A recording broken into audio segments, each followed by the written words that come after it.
Hey, Alpha fam, welcome back to another episode of Alpha Commission. Today on Alpha Commission, of course, we're going to talk about the pullback on the Bitcoin chart. Nothing major happening. We're just kind of taking profits at logical points to take profits. And many altcoins, and of course, Bitcoin did pump quite, in an extreme way. And so, people want to obviously put some cash in their pocket, and that totally makes sense, especially as the stock market is doing the same thing. Now, I do have more to talk about the stock market, especially as relates to the kiss of death and everything that's been going on with Jerome Powell and, of course, inflation and the PCE data. But just to keep this episode, short and sweet, I'll probably make a Macro Monday episode. I know it's been a while, but of course, this market is getting pretty exhausting, and I'm getting a bit worn out myself. Thank you guys for participating, and thank you for being subscribers and just cheering this channel along in this bear market. If you would like to subscribe to the Discord group where we can just talk, then feel free to join. It's free, and the link is in the description of the video. The PCE data did come in, just to keep it short again, just neutral. So not much to say about that, okay? It was better than expected. There is a little bit of mixed result here, but essentially, I think that we're on track for Jerome Powell to increase interest rates of 50 basis points. And so, again, the market is building that in. So, do we pump from here?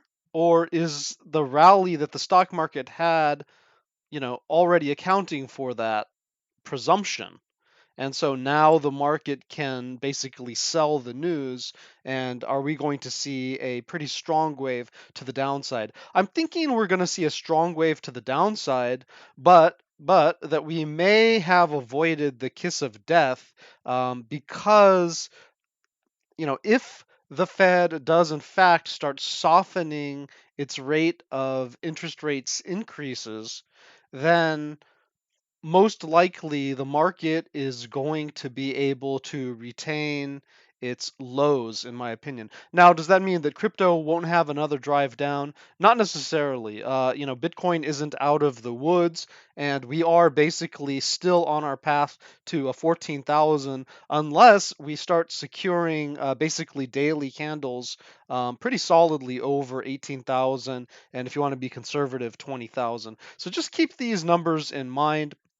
And of course, the stock market is in a major kind of a supply line where it could just get smacked to the downside right now, and that could be the trigger that effectively pushes Bitcoin over the edge. So, again, guys, like we're in a macro downtrend, so it's good to be taking your profits whenever you can. And one of those profits is actually going to be on Band. Now, if you were part of the Discord, I was talking about this in the group where Band had the exact same setup. Everything was identical. You could go through different indicators, but essentially all we needed to know was that Band had the same setup as Mask, which had done basically a 20 to 25% pump.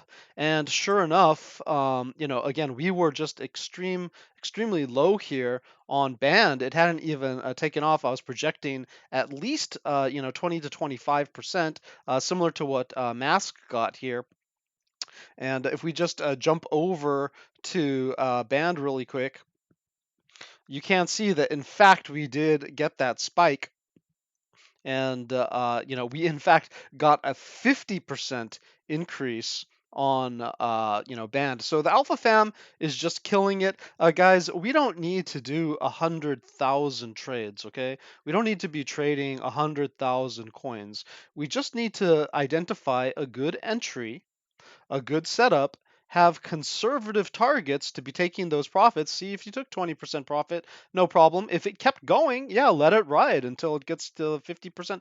This was the take profit 2 up here around 40%, and it just happens that it went up to 50%, and that was all consistent with the kind of measured move that I had here that would suggest a higher than 20%.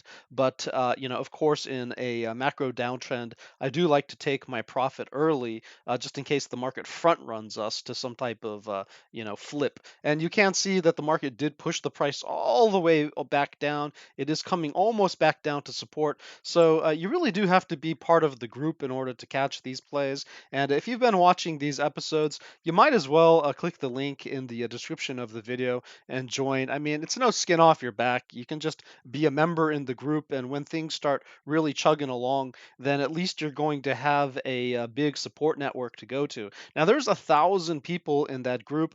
Very few of them are participating during the bear market. That's the same as all bear markets. You really have to have a highly active team in order to support more than that. But again, guys, like if we get one great trade per week, or even like 3 great trades a week, that's just it's just it's good enough. Like that's what the dream is as a trader, right? And then of course it's up to you how you manage your risk and how much you put into that. But we're still making money even in a bear market. And so, guys, like the Alpha Fam is just killing it. We are just going to roll in the money, in the next bull run. And I just can't wait. I'm so excited for it. I know it demands patience, and we're just accumulating right now. But I'm getting pretty excited. The calls that we're making together as a team, right? It's just they're starting to really work out. Guys, let's go ahead and jump to Bitcoin because, of course, it is just having this solid pullback. Many of you may be wondering, is it just going to kill over, or what's going on? So let's go ahead and apply some of this logic that I have here. First of all, let's go ahead and just double check this point, this kind of a point structure, the price action. And you can see that we did, of course, break out of this wedge to the upside. Now, this could end up being a fake out breakout to the upside because, we're in a bear flag pattern. And we could easily come down here to this kind of $14,000 area. Now, this isn't support and resistance that I'm marking out down here. This is actually our last point of momentum as dictated by today's dynamic measurement. So if we were just to like suddenly have like a god candle to the downside, I guess we would call that a devil candle, then and we just got knocked to hell, then as long as we didn't violate the underside of this momentum pool right here, there would still be a chance for us to just bounce back up. Okay, but if we did violate this momentum pool, then we're probably going to be really stuck down there and maybe even checking out some lower levels. So I think I'm going to just kind of update this kind of, I guess I'll call it a devil's pool, as we just go along through the rest of this bear market. And hopefully we never violate whatever this dynamic level is. It'll sometimes go up, it'll sometimes go down, depending upon the overall momentum in the system, but it's just something that we're going to keep our eye on.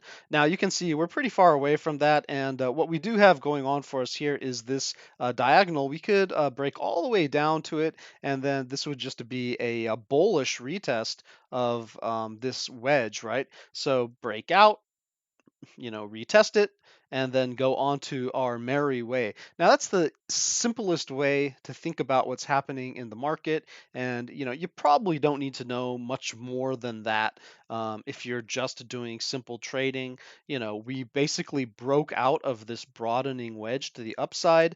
Broadening wedges, they do have a measured move to their first valley. So that's also a target right here. So what do we have, guys? We have a second confluence, right? First confluence is we have this wedge up here. It has a retest point. Then we have a broadening wedge, which has a breakdown measured move point right here. So that's 2, right? That's two confluences.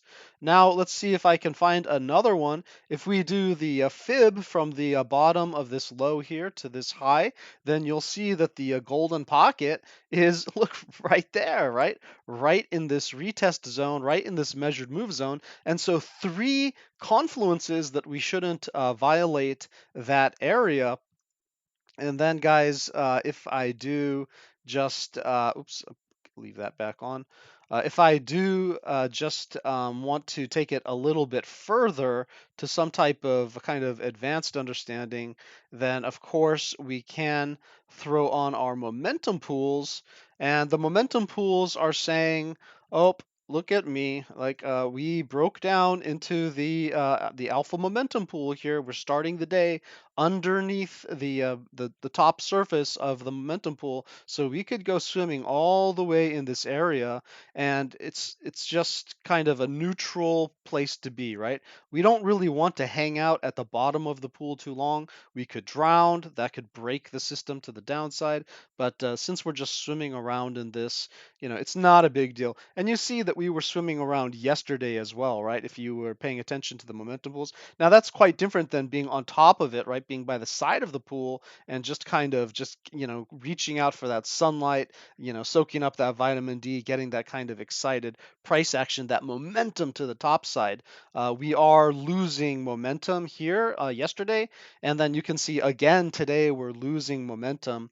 And so, that's a bearish signal, especially with our 2 to 5 day projection overhead. It's kind of like we're deeper in the water than we know we are. Okay, like we're actually sinking a little bit faster than you would imagine if you were just to look up at the surface. Sorry, I'm taking this analogy too far, but the 2 to 5 day projection is usually very positive when it's underneath our daily momentum pool, but when it's over the daily momentum pool, then it just adds pressure, like having extra weight on our shoulders to the downside. So I do expect that this will perhaps continue. Now, it doesn't have to. It could flip around, and if we do get on top of the surface of the pool and we start soaking up that sunlight, that vitamin D, getting out of the water, just kind of drying off, then we will capture the momentum to the upside.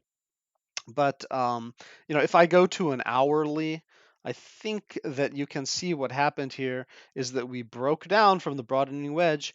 We retested the underside of that broadening wedge, right? And then we got rejected. So to me, that does suggest that price action wants to explore these lower levels, maybe capture a little bit more of that liquidity. So what do we have? We have 1, 2, 3, and then also we have this liquidity down here, so that's 4 confluences. Then we have the momentum pool, that's a 5 confluences with the 2 to 5 day projection overhead. So again, like we have 5 solid confluences that this thing could continue to break down. What does that mean? Well, if you haven't taken your profit over here at this kind of double top, right, which was, this was the right place to be taking your profit. When kind of in the middle of yesterday, essentially we double topped and then just had a lot of pressure to the downside. And then the next best place would have been when we broke down, or the retest of it before we broke down further. But right here is kind of a critical level. Perhaps another one is just right here, somewhere around 16,700-ish, because we'll violate that low, and that would suggest that we would continue on further down. So guys, like there's a lot of logic that you have to apply when you manage your trades in order to capture the most amount of profit. And if we do break the level essentially that we're at right now, 16,850, most likely we're going to come down to this point and break that one, then we're going to come down here. So hopefully we get a little bit of a bounce, but again, like we could just be swimming around in this pool all day, and we just don't have a way of understanding what's going to happen next yet, because we don't have a solid bullish confirmation, we don't have a solid bearish confirmation. And to just help you visualize that, let's jump back to the 4 hour just to get a little bit more nuance on the chart. And I think TradingView is just loading right now. But let's go ahead and throw on the current alpha momentum scale. And I'll turn off the pools so it's just not too distracting. And there we go, the scale's popping up. Okay, so for the scale, you can see that we are going to be a bullish, at least bullish-ish above 16,980. We are below that level right now, so we are in between bullish-ish and neutral. Neutral is at 16,515. Bearish-ish is going to be 16,312, where you can perhaps front run some move to the downside. And then we're probably going to be solidly bearish at 16,170, where we will have lost all of that bullish momentum. And then, oh no, anyway, we're going to lose some momentum on the higher time frames. And so that could just send us lower to this kind of a $14,000 area. Now, we do have wicks and other things to contend with. So, it's going to be a fight. But again, like we've been testing that several times, so something shocking in the market could easily just push us down into this $14,000 area with some type of devil's candle to this kind of devil pool down here.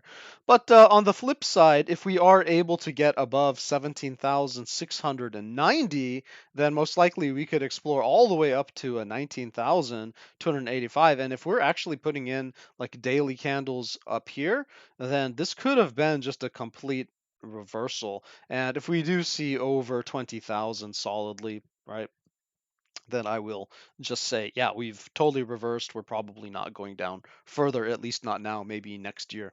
But right now, we are just in this kind of hazy area. We're not macro bearish anymore. Like, we're just kind of hanging on, but we're not, well, I shouldn't say we're not macro bearish. I should say we're not medium time frame bearish. Um, but we're not medium time frame bullish either. So we are just kind of in this no man's land. And what I suspect is that we're going to be doing something like this, right? Where we've dropped down here. We basically liquidated everyone who was long up at the top of the chart there, and then we bounced back up, and so we've liquidated everyone who's short, and we're just going to do like some type of a check back, kind of liquidate all these late entries into the market, right? People who just saw that we were pumping, and so they kind of FOMO'd in, just kind of liquidate them, and then probably do one more run up here, and then probably we're not going to flip around bullishly unless just the stock market just breaks out of its macro downtrend. Okay, something just amazingly bullish happens, and then which is possible. But if that doesn't happen, then what we would do is probably just liquidate all of the longs and then drive us down to this $14,000 area. Okay. Now, this is the most likely scenario based upon the setups on the macro chart, but we do have to be open minded to the possibility of this just because. Um, you know, there is the possibility that Jerome Powell and the Federal Reserve and the politics and all of this stuff going on, that they're trying to avoid the kiss of death on the stock market this year. And they may delay that kind of existential moment until 2023 or even 2024, in which case the stock market could even get a double top. If that happens, Bitcoin could significantly rally to 25,000 to 35,000, and I don't know what happens. Like if the war in Ukraine ends or something, then maybe even 50,000. I dare not speak those numbers right now. It's just way too early. But I do want to give you an idea of just how difficult it is to plot the course in the current global market. Now I'm getting a little bit macro here, so I'm going to just reel that in a bit, but just sometimes it's good to just kind of zoom out.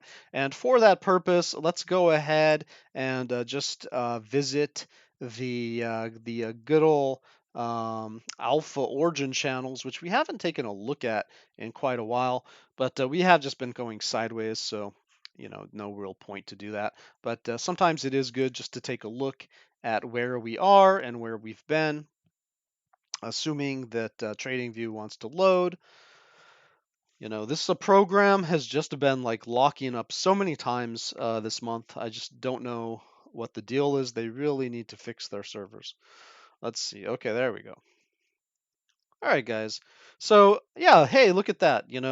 This kind of momentum. Again, this is driven by momentum. This momentum pool, this kind of like a very low one, kind of the last remaining momentum pool here before we get like some really possible lows. Um, it's at the bottom of this kind of DCA level that I would consider, in this area. Now, this should be quite thinner towards the bottom of this line, but we are getting a little bit of confluence there. And so, that's it. That's just interesting. Now, we did have to break that, move that one down because, of course, we did break the bloodline. So we officially entered that kind of bottom half of the cycle, of the macro cycle, right? Where if we think about the history of Bitcoin as kind of, this type of super cycle, we are entering the bottom of the super cycle. And so that's why the bear market could last quite a while. We're going to have to round this out. Now, there could be major spikes along the way. You know, this is crypto. Anything can happen. You can see just like at the top, right? We had major spikes down, even though we were at the top. So again, like, uh, price action doesn't move in just a straight line. So don't pay attention too much to the curve. The only concept is we're not likely to make all-time highs until we've totally rounded out this macro sine wave, okay? And that's the key point that I want to address with you. In other words, we have time to DCA. We have time to just be traders and start to get into some positions for potential long-term holds. Now, you probably want to be careful about which projects you're getting into, considering that the regulation is going into overdrive, especially after all of this FTX stuff. And if you're an American, you probably want to lean towards the projects that are more commodities, or more likely to be commodities like Bitcoin, rather than some of them that are just obviously assets that are going to get regulated under the Federal Reserve, pardon me, not the Federal Reserve, under the SEC. And but again, like, I can't really give you that type of advice over a video. If you want to join the Discord, we can chat about those things and share ideas for those sort of things. But just understand that because bear markets can last a while, if you're DCAing into coins, the point that I'm trying to convey is that the regulatory framework that was operational in this bear market, or back here at the origin of, before all these altcoins really came into play, um, it could change. And so whatever you're DCAing into for a long-term hold, it could be replaced by new projects. It could be made redundant by regulation that just makes it illegal to operate, and the teams may just decide to quit after a year or two. So understand that the reason why I focus on trading in this area and not holding is because if I hold in a bull market, yeah, of course, price is only going to go up. But in a bear market, especially if the world economy is kind of stagnant for a while, then projects can come and go. They can die, right? And you don't want to be necessarily holding too much of a bag that you don't really understand the operations of that business or the regulatory that you might be entering, etc. Just like you don't want to be holding a stock necessarily that you don't understand at all. You want to be holding stocks that you use perhaps and that you understand in good detail, and then uh, you know you can consider that a long-term hold because you understand that it's going to be there for you. I'm not really trying to get deep into this, type of advice. Just kind of some friendly common sense, I think, that pretty much is just well known. But sometimes it's good just to hear it to be reminded. And again, guys, like, we're under the bloodline. We're under, we are in this area that I consider just touching the grass. Bitcoin coming back home, which is this kind of gray line down here. which you can see we've touched in the past, right? And cycles were even lower than these levels before, but I do consider this to be fairly representative of our sine wave to the upside. And so, I don't really care about those kind of like rainbow charts and whatever those weird kind of curves that they have. I just do my own um, plotting, and it's just been highly effective.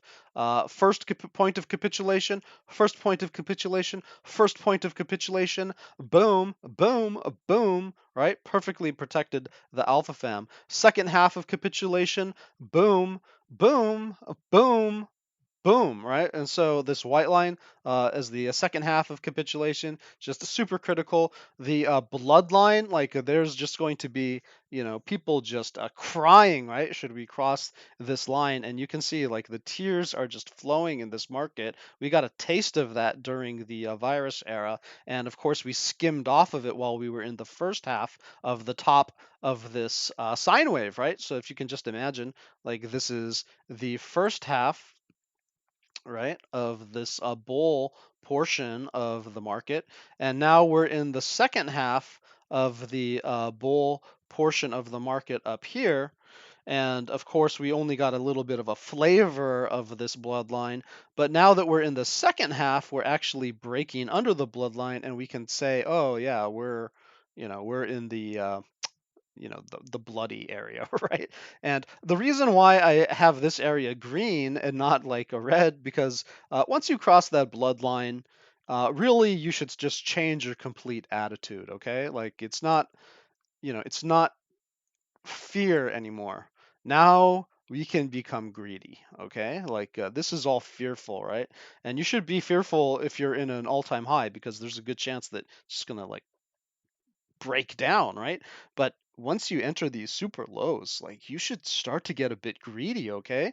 Like people who are leaving the market, it's not the right time necessarily to be leaving the market. I mean, if you've lost all of your money, I get it. But if you have some capital, like this is the time to be really thinking about this stuff and being really active. So again, guys, there's a link to the group in the description of the video. If you just want to chat about this stuff, please do chime in. uh, you know, the more the merrier, and we just add to our brain power if you can contribute even one thing a week, one thing a month. It just, it would be really helpful. I understand people are taking a vacation from crypto, but I'm telling you, under the bloodline is when you want to start getting back into it, okay? Like we had a year to take a vacation. Now I'm telling you guys, it's time to start thinking again. It's time to start practicing again. It's time to start understanding the changes that are being made in this market. And for the next year, we're going to be able to accumulate at the best prices that you can imagine. And then what do you think is going to happen? We're going to start building up the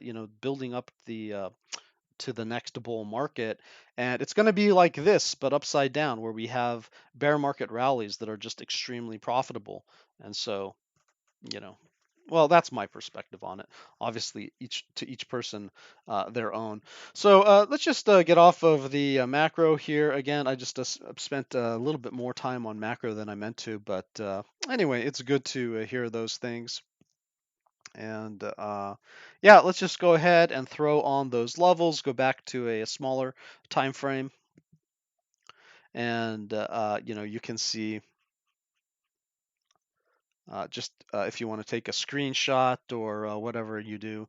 Again, uber bullish above 19,285 for the macro, solidly bullish for these kind of like middle time frames above 17,690.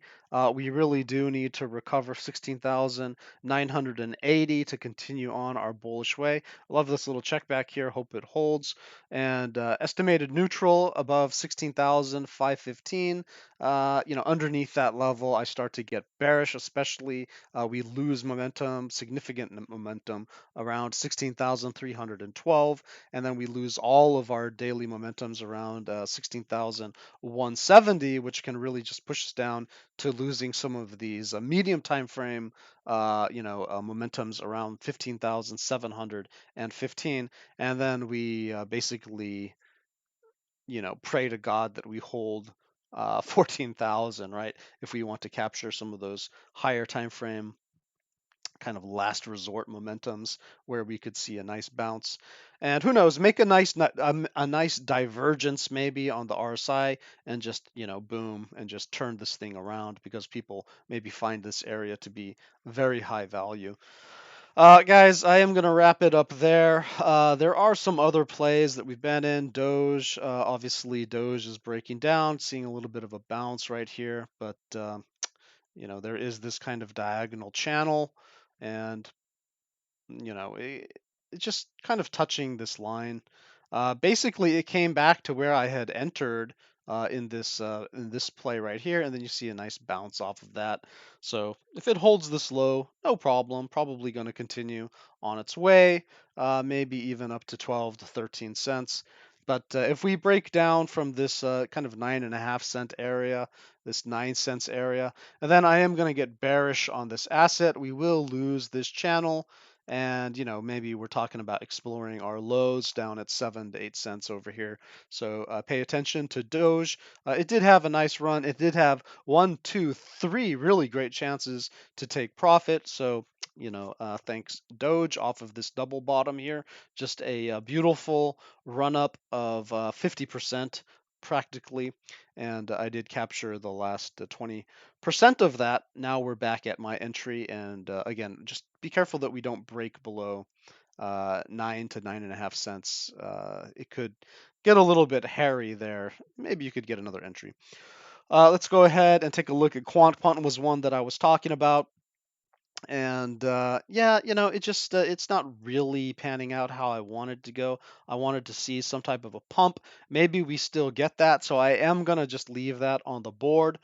Just be careful with the stock market. If the stock market does turn around, if things start getting a little bit screwy in the markets, then this thing doesn't have to do anything. This thing could just go back to its lows as well. So just be careful about that. But I do like how Quant is looking. I do like how it's holding this level. It is holding much better than, for instance, Doge or Bitcoin right now. This looks bullish to me. This whole formation looks bullish to me. And so I'm not going to get out of Quant. I am going to just transfer some of the profits on these other coins that I've had into Quant, and then just have a stop loss under this area. This kind of 120, 117-ish area, have a stop loss under there, and hopefully we get the you know some type of a move like a 20%. Maybe maybe it's 10%, 20%, but you don't want to be too greedy in this type of environment. But I do like the way that it looks right now, just personally. We did go over band. Band was just incredible, 50% there. And so highly successful for the Alpha fam. Guys, that's it. That was your Alpha for the day. Stay safe and happy trading.